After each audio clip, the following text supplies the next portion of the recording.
Welcome home. We are WNST, AM 1570, Towson, Baltimore. Happy holidays. Merry Christmas. I hope Santa brings you cookies as good as the cookies that I have right now. Luke Jones joins us now. We're going to be taking the Maryland Crab Cake Tour out on the road next week. I have a handful of O-Snap gingerbreads. Still haven't had any gingerbread. I was into Wise. They had gingerbread yesterday, and I'm like, I want to get some. My wife made some last year. Unwrap the cash. We also have the peppermint payouts. We'll have these on Wednesday at Fadley's right after Christmas. Get together post-Christmas. Crab cake, crab and mac and cheese. I'm gonna have some shrimp salad. I'm doing it all. It's Fadley's on Wednesday. Luke is he's gonna be bored because we're gonna beat San Francisco. Nothing's gonna matter in 2 weeks, and they're gonna have 3 weeks off here before they play. Luke Jones joins us now. Christmas night, dude, 49ers, game of the century, game of the year, game of the day, game of the weekend, maybe a Super Bowl preview. Boy, the schedule makers in this league, they know stuff, don't they? It's crazy how this works out, isn't it? Well, it's all rigged, right? It's all scripted. It's like WWE, pro wrestling, Ravens, 49ers, week 16, Super Bowl. We're up to what? 58, I think is what we're up to. A preview. Yeah, why not? What's that in Roman numerals, That's what? LVIII, I think. Man, you went to a different school. Pennsylvania, they taught you better up there. That's all I can say, They teach me that in Dundalk. At some point in time, especially the way the NFL is, we're going to drop those. Dude, I'm still trying to figure out Pig Latin. I can't figure out Roman numerals, but Roman Reigns maybe. But I did have a wrestling conversation with Derek Frazier this week, and Roman Reigns' name came up about his leukemia battle and charity. But I will charitably allow you to take the floor and tell me how the Ravens are an underdog here. And I guess you and I are going to make a case in the next 20 minutes about how the Ravens can go out there and win and shock the world. I don't know that it'll shock anybody if they go out there and run somersaults around the 49ers the way they did. And you always bring up 19 and the comparisons because we're at that point where it's okay to compare them to 19 right now because they're on that same sort of trajectory. Maybe not on the way of getting their ass kicked in the first game and getting stonewalled. Hope not.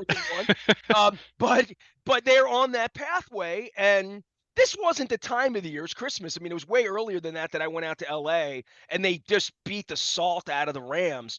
I don't think they're capable of doing that to the 49ers, or the 49ers are capable of rolling over.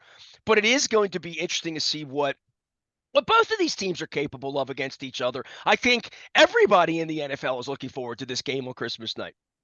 Yeah, and keep in mind, these teams played in Baltimore. It was the Sunday after Thanksgiving, which was the week after that Rams game out in Los Angeles. And at that point in time, I went back and looked at the quotes. We're always prisoners of the moment to some degree, right? But you go back to that 2019 game. That was a low-scoring game, right? It was. And that's all I remember, and I remember Jacoby Jones eating chicken or turkeys. That's all I remember, Turkey Bowl. Okay, well, that wasn't that game, but... Yeah. Was it? I'm talking about 2019. Turkey thing on 2019. I'm talking about 2019. I got wrong year then. Okay. Yeah. You're thinking back to what? Ravens Steelers on Thanksgiving That was night. Thanksgiving. This was Thanksgiving weekend. This wasn't the 2011 game. I'm talking about 2019. It was Lamar. I've been doing this 30 years. I mean, much it's fine. I forgot, No, it's fine. I'm clearing it up for you. But this is my point, right? I mean, we're prisoners of the moment. Every game is the biggest game in team history or the season, whatever. But this is the biggest regular season game from a hype expectation standpoint, not counting division games, not talking about games with the Bengals or games with the Steelers. But 4 years ago, 49ers came into Baltimore. It was the Sunday after Thanksgiving. I think they had one loss at that point in time. They were the best team in the NFC. The Ravens at that point had emerged as the clear-cut best team in the AFC because they had beaten the Patriots a few weeks before that and had really gotten on that roll. And they played a really good football. It was a good football game. It was rainy. It wasn't a whole lot of offense, but I think at that point in time, and I even looked at the quote, Earl Thomas, which feels like 15 years ago at this point in time, he was asked in the locker room that week if this was a Super Bowl preview. And his comment was not at all to make an assumption about the Ravens. He was assuming they'd be there, but he said, you think the 49ers are going to be in the Super Bowl? Which probably was a little bit of a hangover of the Seahawks-49ers rivalry that he was a part of for years. Point is, Ravens won that game. From that point on, they were the best team in the NFL for the remainder of the regular season. Boat race teams, looked like the best team. Everyone assumed they were going to be playing in the Super Bowl. And then we saw what happened in the divisional round, and the 49ers were the team that still got to the Super Bowl, albeit losing to the Chiefs. So, point is, with me bringing all that up, as exciting as this game is, as much as we're going to look at this game as a litmus test for both teams, this is much more falls into the category of, for the Ravens anyway, opportunity rather than this great sense of urgency that they must win this game or that it's this referendum on what they're going to do in January. Because as Lamar Jackson pointed out, and I think he astutely pointed out, for all the hype, for all the excitement, it's December. The Super Bowl is played in early February. And whether the Ravens win, whether the 49ers win, it's not going to guarantee anything for the winner or the loser in terms of how this plays out. But I do think it is a great opportunity for the Ravens on the heels of winning the Jacksonville game, which was much more important in terms of conference standings, number one seed, making sure you're on track, knowing that they have a big game against Miami to follow this one. But this is a great chance for them to go up against the team that is absolutely perceived to be the very best in the NFL because of how they've played the last month. And I don't think that should be perceived as disrespect to the Ravens, that the Ravens are a 4.5 or 5.5 point underdog going out to Santa Clara, going out to the West Coast on Christmas night, playing a team that has been, frankly, more dominant than anyone in the NFL since they got healthy, since their 3-game losing streak. I don't find that to be this big slight, but if you are the Ravens, you're going to motivate yourselves any way you can. They have a great chance to go out there and do it. If we're talking on the morning of December 26th about the Ravens having won, I don't think anyone should be surprised by that. We've watched this football team all year long. They're really, really good. But at the same time, if they lose, I don't think that should be deemed a referendum that, oh, well, they're not going to be able to win the Super Bowl because, well, we've also seen eventual Super Bowl opponents meet earlier in the season. Like I think back to the Patriots Giants back in 2007. Patriots won in New York or in New Jersey late that season, and we saw what happened in the Super Bowl. So we're going to try to make too much of this one way or the other. I'm just looking forward to what I think is going to be a heck of a football game. I think the matchups in this game are just so enticing on both sides of the ball in terms of how they match up. And both these teams can do things that, frankly, other teams can't do. So I think it's just going to be fascinating to see how that plays out. But that said, still a long way to go, and there's still work to be done for both of these teams as it pertains to securing the number one seed in their respective conferences. So, I think from that point, lace it up, kick it off on Christmas night as everyone's full from Christmas dinner and tired from being up early opening presents and all that, and should be a heck of a football game, Nestor. I sleep in. I let Santa deliver things. I get my coffee, my eggnog. I'll be okay. We got plenty of football this weekend too, and lots of other games, division games. Flacco's playing early on Sunday. I mean, we got things to watch and other matchups. But in regard to this game, and it would be a better game with Mark Andrews. It would be a better game with Keaton Mitchell and J.K. Dobbins. Sure. It would be a better game with a healthy Ronnie Stanley, and I'll continue to point that out. And the morning after they get eliminated, if they get eliminated or if there's a parade, but the morning after they get eliminated, I would look at the offense and say something was missing in the offense, right? Against good teams. And taking Mark Andrews out of this, now taking Keaton Mitchell out of this, they don't really have a running situation right now, right? They don't even, like Justice Hill, they don't really want to run him. If they did, they had been running him the whole time. He had the job beginning of the year, right? It was his to have if he wanted it, if he was that guy.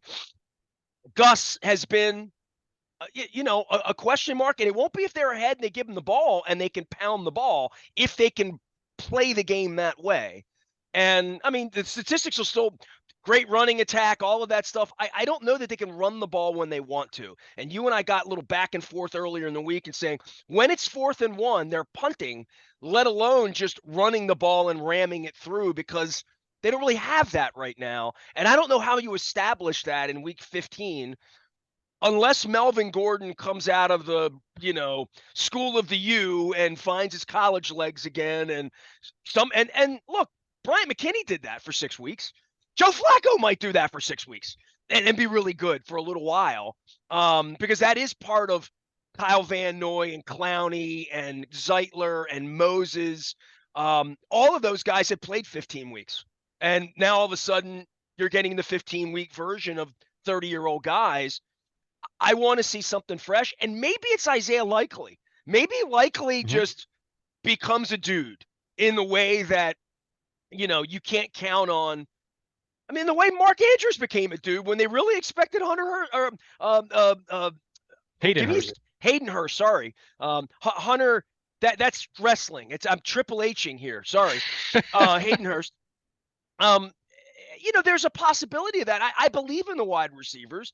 I'm a Bateman guy. I'm a Zay Flowers guy in space. I mean, Beckham, if he's healthy, that they have weapons in the passing game to make big plays, to affect things in a close game. They have a kicker. They have all of that. They might have really crappy weather here, which could affect their kicking game in January. But for me, I see the next 3 games, the next 2 games, because they might not even play against Pittsburgh.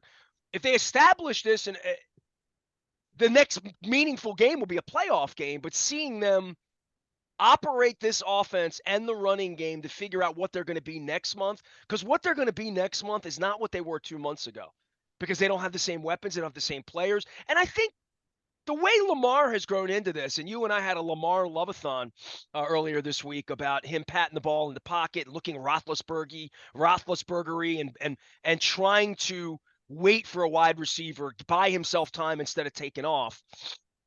That will serve him well, I think, for finding a big play, that miracle play we're going to look for when they're down 4 points in the third quarter and they need to make a big play.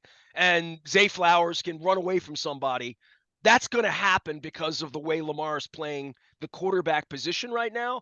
But against a team like San Francisco, they're going to get tested about skill position players. And I have a feeling Melvin Gordon and Justice Hill are not going to be the stars of the game on Sunday night. You know what I mean? Like, I have a feeling like this is going to be about passing and about Lamar razzle-dazzle. This is not going to be about Melvin Gordon getting 8 yards on first down, which is different than 2019. Yeah, I think everything you just laid out, look, they have a really good offense, and I'd say the same thing. They lead the league in rushing yards per game, Nestor. I mean, they're clearly doing things well. They're doing things right. But everything you just laid out, I don't disagree with, in the sense that what truly is their identity as an offense? And that's where you kind of scratch your head, because you do look at it week to week. I mean, like, let's just look at the recent games. Jacksonville on Sunday night. Prior to the Jacksonville game, we were seeing Zay Flowers have these big moments. We were seeing Odell Beckham have some big games. Their wide receivers were a non-factor, except for Bateman on a couple plaster situations where Lamar's buying time and he was able to get open against plaster coverage that wasn't very good on a couple occasions. Isaiah Likely, as you mentioned, to me, that's kind of been the found money, so to speak, in the sense of losing Mark Andrews. We've seen Isaiah Likely, and he, in fairness to him, he did this last year. He's really stepped up to become a very consistent part of what they're doing. And ultimately, we know Lamar Jackson, not just Mark Andrews, he loves throwing to tight ends. And we've seen that for years now. And that's kind of, if things are breaking down elsewhere, that's kind of one of the areas where he'll revert. The revert, I don't even want to say it's regression for Lamar, but his bread and butter, what he feels most comfortable doing, is throwing the tight ends and using his legs in the biggest moments. And it feels like that's still going to be such a big part of what they do. And especially now with no Keaton Mitchell, it feels like, and I agree with you, as much as, Justice Hill will have some more carries, and we'll see what Melvin Gordon can do. And maybe Gus Edwards gets a couple more carries than he was getting in recent weeks with Keaton Mitchell. But it still feels like a lot of that's going to just fall back on Lamar. And look, 12 carries this week being there are drawbacks to proof, that, right? Sure. But at the same time, even if Keaton Mitchell was healthy, even if Mark Andrews were healthy, there's still something to be said of, once you get into late December, and certainly when you get into January, number 8 running the ball is still one of the very best things you can do on any given play, whether it's a scramble or whether it's a design run. So that was probably always going to be a bigger part of what they do down the stretch. That's what their game plan was. It's put Lamar in the phone booth. That really is their game plan. It is. I mean, that's what they did in Jacksonville on Sunday night. I mean, and then when that doesn't happen and they get their ass kicked on 4th and 1 like they did in 19, we're going to all say, well, We wish we had Mark Andrews. We wish we had a running game. We wish we had a stay. Oh, we got the best running. Well, we didn't have a running game when we needed it, and they need it now. And certainly they're going to need it on Sunday night. And I don't think they have it. I don't think they're going to beat. They're a 5.5-point dog, right? Like they was 4.5. The public is going against them, which is kind of crazy, which is really disrespectful, which is plays into Harbaugh, Lamar, the franchise, all of that is they're not getting a lot of respect being a 5.5-point underdog. But I think when we look at it, when I look at it, I'm like, where is their consistent running game? Can they go out? Can they control the clock? I think, dare I say, they can get lucky and make big plays or earn a big play, whatever that would be. Luck, whatever ball goes up in the air. It takes some luck when you're throwing the football around to make it work. But for me, the defense, and we'll talk about the other side, Brock Purdy, kind of smallish quarterback, getting the ball out quick. If their defense can make something happen, if there can be a strip sack, take the ball away, fumble, interceptions, to me, that's how they upset the apple cart with the 5.5 points on Sunday night. They win this game with defense, with 10 points on defense. I mean, I don't know if they necessarily need a defensive touchdown, but yeah, I think, a strip sack, a turnover that puts the offense on the short field. Look, when I say 10 points off turnovers, I mean like right. I got you. Taking the ball away twice and scoring twice because of it. That's what I meant. I want to be very clear about this, though. I mean, this is a good 49ers defense. I'll say this. I don't think this 49ers defense is as good as the Ravens defense, which I think is the best in the league. And I'll continue to hear people say Cleveland. Cleveland has a good defense. I don't think it's special. I think Myles Garrett is special. I think he's a Hall of Famer. Do I think that they have the same players at every level of the defense that the Ravens do? No, I don't. So, and the Ravens have the depth and health right now. You would feel different about the Ravens if Matabike wasn't out there, or Smith wasn't out there, or Queen wasn't out there. We felt differently when Marlon Humphrey's not out there. It looked different. But they're healthy on defense right now. That's why they're great. The offense could be great, but they don't have three players. I still think this offense. I still think it's really good, though. I mean, we can't. I know we don't want to. I know you're not a big statistics guy, but we can't just completely ignore the statistics. It's a really good offense. The problem is, and it's also, this is a blessing and a curse for them right now, because I think it helps them in games. I think it hurts them from a perception standpoint, which they would tell you they don't care what you or me or Joe down the street thinks about this team's offense, but they do win in different ways, and something that looks like it's going to be a major strength, other than Lamar in a phone booth becoming Superman, to your point. And look, that's still, I'll still take that compared to what most teams are going to do offensively on a week-by-week basis. I absolutely will, and I'll feel great about it as long as he's healthy. Which, hey, in this year of quarterbacks getting hurt left and right, I mean, sometimes it's just, hey, you're winning the war of attrition in that way. This team's had a lead at the 2-minute warning 14 weeks in a row. Who am I going to argue with, right? Inside 2 minutes, right? Yeah, I mean, a lead inside 2 minutes in every game of the year. I mean, it's crazy in that way. But they win in different ways. Now, defensively, they've shown up all season, other than what? You could say, the last couple drives in the Pittsburgh game.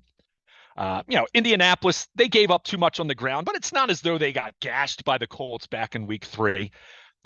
The times that this defense was not very good to flat out bad, second half of the Cleveland game in Baltimore, where Deshaun Watson kind of looked like an old school Steve McNair, and the Rams game for the most part, right? I mean, other than that, the defense has shown up every single week. The offense, it's just been a little more fleeting, or a little, much more inconsistent in terms of, some weeks it has been the running game. Other weeks it's been the passing game. I think back to week 2 when Lamar operated the quick game so effectively against the Bengals with a banged up offensive line protecting him. So they've done different things, but again, this goes back to the identity question. What has shown up for them week in and week out on the offensive side of the football? Well, other than Lamar doing the things that Lamar does, which are really, really special, it has been a little more fleeting. I mean, Keaton Mitchell started the year on IR, as we're talking about him as this big loss. And look, from a home run potential and upside potential, yeah, that is a big loss. But he wasn't even playing until midway through the season. So it really just speaks to how this offense has been such a moving target. But that said, they still have lots of elements that you like. They still have put up points more often than not. So how are they going to do it against the 49ers? The big question is going to be, okay, where is Ronnie Stanley physically now? He was on the field early in the practice week, despite finishing this past Sunday night's game in concussion protocol. So that was a good sign. I have questions about Morgan Moses. He's been missing from the practice field, and he only played about half the snaps on Sunday night. So where are they at both tackle spots? And that's not a good question to have when you're talking about a 49ers front that could have guys like Hargrave and Armstead back who have been banged up, and they already have great edge players when you're talking about Bosa and Chase Young, who they added at the trade deadline. I mean, it's a formidable front. It's a formidable front seven. I mean, it's a really good defense. Like I said, not at the Ravens level of great, but it's really good. So, yeah, I mean, the Ravens are going to have to protect. Lamar is probably going to have to make some extraordinary plays like he did against Jacksonville in terms of creating time and escaping and looking downfield. And yes, taking off and scrambling and doing those things as well. But you're hoping Zay Flowers, who dealing with a little bit of foot soreness this week, you're hoping he's good to go Monday night. I haven't heard anything that suggests he won't be. John Harbaugh said he's not concerned. Beckham's missed some practice time this week. That's kind of been a regular thing for him. So you hope it's a case of he's ready to go Monday night. But yeah, they're gonna have to figure this out, because again, Keaton Mitchell was another one of those upside elements, that home run potential that you're just not getting from the other guys. And that's not to say they won't be able to run the football down the stretch and in the playoffs, but it does become a taller order against this defense. And knowing what kind of offensive prowess, which we'll get to here in a moment, that the 49ers have, that you might get in a situation where those times against Jacksonville or in recent weeks where they've settled for some field goals and they've said, okay, a Justin Tucker 3 is okay. That might not be good enough against the 49ers. They might score touchdowns and you might get in this. Not that I think it'll necessarily be a shootout, but you certainly need to maximize your possessions, right? You can't have these. It's great to say you're going to have a 6 or 7 minute drive and to keep the 49ers offense off the field, but you better finish that with 7, because that's where you fall into kind of being behind on the scoreboard, and then you get behind and you're chasing points the rest of the way. Jacksonville came down 4 times and got nothing. They got bupkis in the first half. Like, sure, literally 4 really quality drives at all. It could have been 28 to nothing. You know what I mean? Like, literally, they could have scored 4 times. They didn't. They got stopped. 2 long field goals, nothing. Ball off the leg, nothing. 2, throwing the pass with no timeouts, nothing. So, and they dominated the first half of the game, and they had nothing. The Ravens can't do that on Sunday night. Yeah, I mean, Jacksonville, I wouldn't say they dominated, but they played really well. That game should have been 10-9 at the very least, you would say. I mean, that would kind of be within the realistic realms where they'd still be disappointed. 10-9, and it was 10-0. And hey, credit the Ravens. They made some plays, and Jacksonville, they are where they are at this point. They've fallen out of that serious contender conversation. They might not even make the playoffs, the way things are going for them now. But with the 49ers, it's just, you have to be efficient. You have to be excellent on third down. And really the key to being excellent on third down is avoiding third down altogether. That means you need to be really good on first down. And I think if there's something about this offense, beyond just talking about what we were talking about a few minutes ago, where you're talking about, okay, what exactly is their identity? They need to be better on first down. They need to put themselves in second and short. If you can put yourself in second and short, that's when you can get Gus Edwards involved in the running game. That's when you can get Justice Hill and Melvin Gordon involved, because then you're in a position where they don't need 6 yards. Gus Edwards, if you need 2 yards, I feel really good about Gus Edwards. But if it's a case where it's 2nd and 7, that's not really a Gus Edwards play then. So, that's not the case for most running backs, other than maybe Keaton Mitchell or Lamar, if we're going to put him in that category, putting the ball in his hands and saying, go run. So, they're going to have to adapt. Certainly some of the health questions that they have, not even talking about Andrews and Mitchell, who are certainly, even if Andrews comes back in January, he's not playing on Monday night, but they've got some guys that are banged up at wide receiver, offensive line. We've talked about at length. That's a question. And that's something that, not just forget about just talking about this game on Monday night, but for the rest of the season, those are the kind of questions that you have, that not that they can't have success in the playoffs, but if you're talking about going all the way, that's where you look at that and say, ooh, are those tackles going to hold up? This rotation idea sounds great during the bye week, and you apply it and it works out against the Rams. It works out against the Jaguars, but Is that going to work out against San Francisco? Is that going to work out against Miami or Cleveland in the postseason, or Kansas City, who has a good front, or Buffalo if they make it? So, these are questions. And like I said, I don't think we should make Monday night a referendum, but it's going to be a heck of a test to kind of see where they are on that front. Because if you go out there and you beat the 49ers, then hey, you're ready for January, right? You beat Miami then on New Year's Eve, and you can rest some guys on in the finale then at that point, and you're ready to go. And then it's just a matter of, hey, don't do what you did in 2019. Go out and win. It's still football at the end of the day. Don't make the playoffs out to be so different from the regular season. It's different, but it's not that different. So this is a great opportunity. That's why I keep using the word opportunity. This team doesn't need to win Monday night. I don't think anything could happen Monday night other than another major injury to names that we won't even mention, because I don't want anyone to think we're putting the jinx on anyone. But nothing could happen in Monday night's game other than that would drastically change, their trajectory. They still need to beat the Dolphins either way in week 17. And then we'll see if they must beat the Steelers, or if they have things wrapped up and, then they can rest guys. Great. But, this game, like I said, I just keep using the word opportunity. I think it's such an opportunity for them to really see where they are, because this is a heck of a football team that they're playing on Monday night. And like I said, yeah, I think the 49ers have been playing the best football. And look, I think the Ravens have been playing the second best football over that stretch of time. And I don't think the gap is that big. Let's be clear. I'm not saying, the Ravens are an underdog. They should be an underdog going out and playing on the road on Christmas night. But, they're not they're not a 10-point underdog. I don't think anyone thinks the Ravens can't win. It's the NFL. So go out there, get as healthy as you can between now and Monday night, and see what happens. And hopefully, I'll say this much, and we haven't mentioned him too much, but Todd Monken needs to have a great game on Monday night. I really think that, especially given where they are with the tackles, given the fact they're a little banged up at wide receiver. You don't have Keaton Mitchell, so you have a more limited skill set and upside out of your running backs. Todd Monken needs to call his best game of the year. If he does, I think the Ravens have a heck of a chance to win this game on Monday night. If he doesn't, and they're banged up and it looks choppy, and their passing game kind of looks like it did in their last two primetime games in LA against the Chargers and against Jacksonville last Sunday, then, well, they probably will lose. But that said, I think this team is too good on both sides of the ball to be in a position where they're blown out or anything like that. I think this is going to be a really close, really competitive football game, no matter how it plays out. Luke Jones is here. You can find him at Baltimore Luke. You can find me at Fadley's on Wednesday. You can find Santa coming down your chimney on Monday. Please take care of all of our sponsors. All of them have crab cakes to go for last minute. If the dog eats the ham or the turkey, I get you some crab cakes from one of our places. And we're going to be doing the biggest promotion we've ever done, Radio Row Week in February. I'm putting that together through the holidays, so I'm excited about talking about that. Last thing for you, and we can keep this relatively short because you're the one brought Monken up. Man, I don't think much about Kyle Shanahan, right? Like, he almost became the Ravens offensive coordinator at one point. He was interviewed for Harbaugh with that job.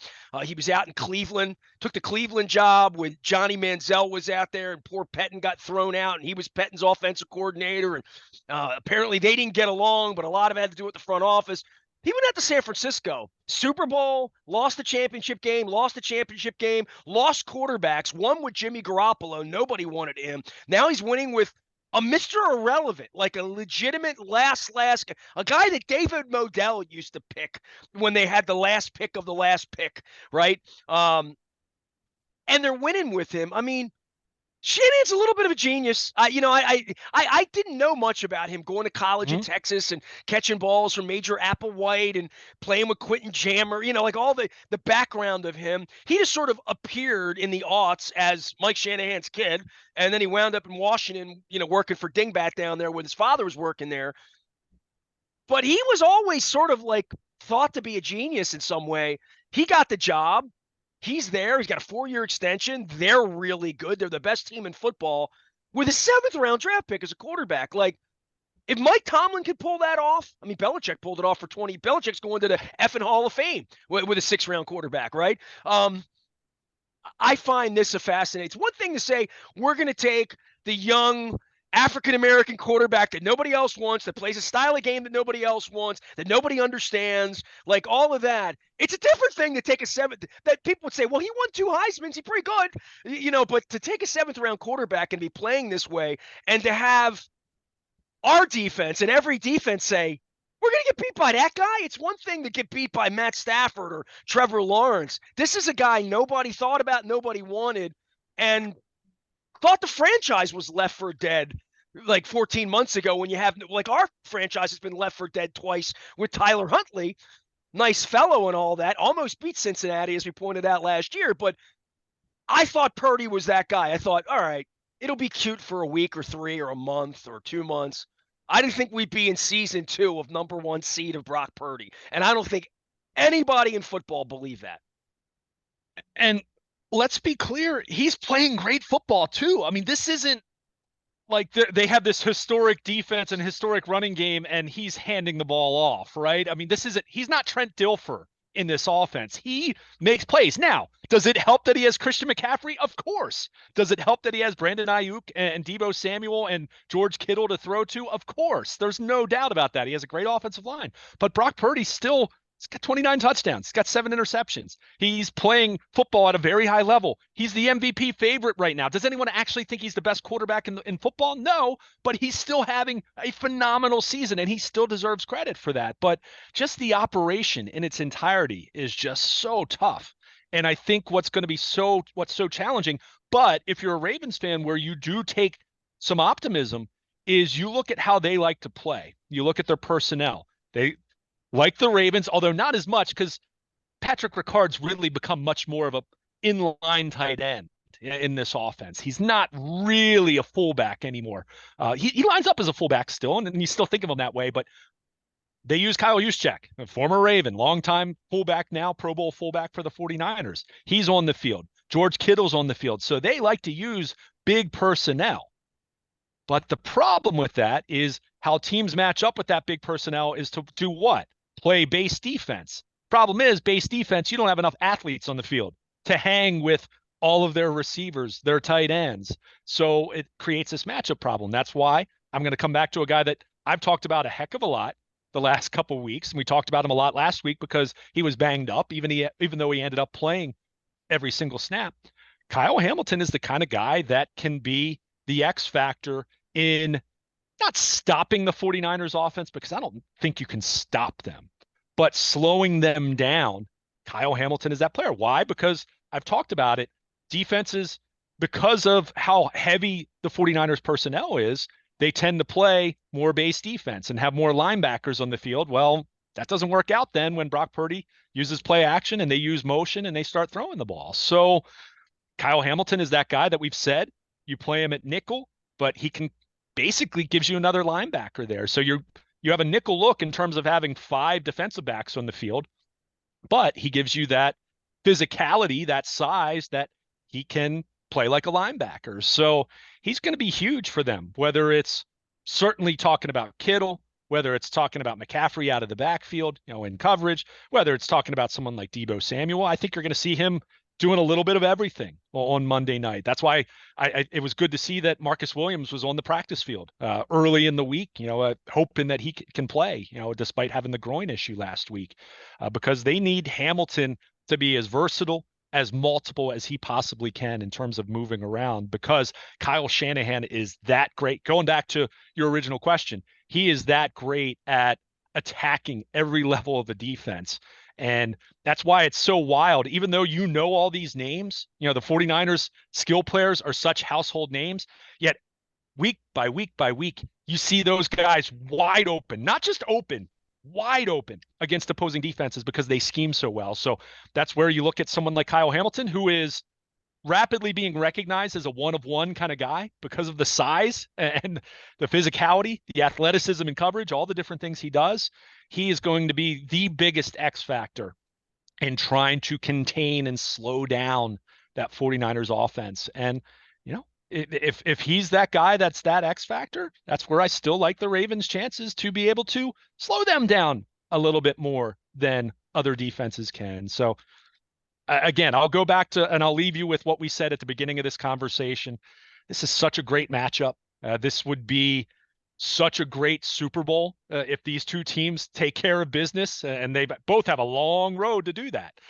But I just think they match up so well. I think there's so many good stories on both sides of the ball and so many great players. And hey, let the best team win on Monday night. But as I said, a game played on Christmas night is not determining the Super Bowl. As Lamar Jackson said, that game's played in February, but would not shock me if it ends up being a preview because you're talking about two great football teams going at it on Christmas night.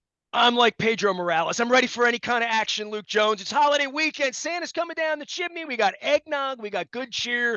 Family in, whether you like it or not. Cousin Eddie on the TV and Ralphie, all that stuff going on. Have a beautiful holiday out there, everyone. Watch a lot of football. Luke and I are going to come back on Tuesday and wrap it up. If you're listening, you're going to hear a lot of Crab Cake Tour greatest hits, but also done a lot of work here this week.